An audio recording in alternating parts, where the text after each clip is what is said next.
All right, so let's take a look at this one. Once again, we have another set of vertical angles, and we know that they are congruent.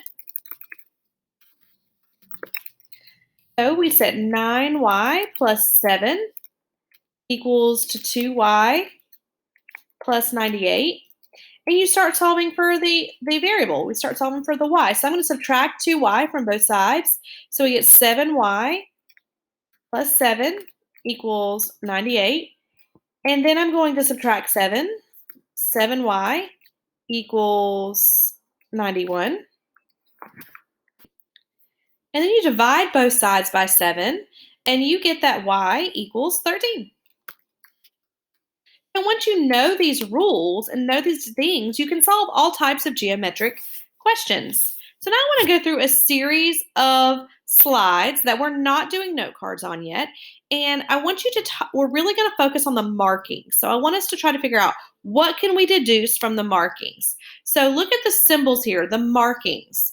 What could we write down that we know from this picture? Well, what markings do we see? We see these two little red lines, and they look the same on each of those. There's two little red lines here, two little red lines. I call those tick marks. So 2 tick marks here, 2 tick marks here. So what can we deduce? What can we say? We can say that these two little segments are congruent, and this is the way you would do that. You would say UT or TU with a little segment line over top is congruent to SR or RS.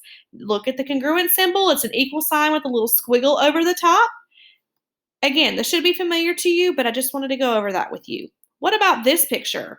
What can we tell from the markings? Well, we see this little red box. What does that mean? That means perpendicular.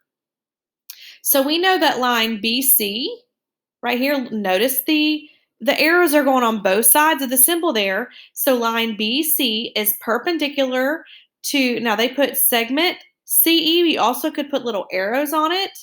Segment or line CE, and this is the perpendicular symbol. What about this? What can we deduce from this picture? We've got a little red arc here and a red arc here. That is not on the line like this one was.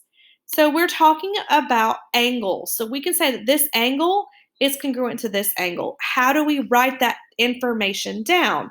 When we are writing about angles, unless there's something inside the angle like a number there, we use 3 letters. So we can say angle BDC. So this angle D's in the middle there. BDC. We also could call this particular angle CDB if we wanted, but angle BDC is congruent to angle BCD. If that confuses you, I recommend for you to rewind and listen to me say that again, or I'm going to say it again, just because you've got to realize that the angle that you're looking at, that like C, has to be in the middle.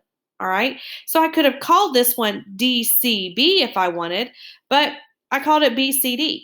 All right. So again, this shows, yes, a lot what you would want to say is angle C is congruent to angle D, but angle C, there's another angle that's corresponding with angle C right here, and it's not marked. And angle D, there's another angle right here. So you have to use 3 letters. BDC is congruent to BCD. What about this one? Oh yeah, these are arrows. That means parallel. So I say line HG is parallel to line FE, and that's the parallel symbol. And notice the markings above HG and FE. I could have used segment symbols where it didn't keep going with the arrows, but I used arrows there. All right, what about this one? There's 2 things I can deduce. I've got 1 tick mark here, 1 tick mark here.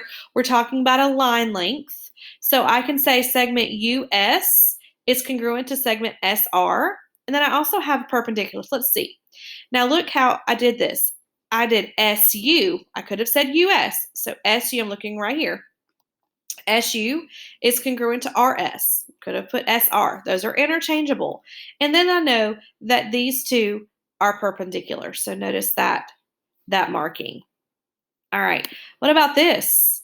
I've got parallel here and I've got perpendicular there. So let's see.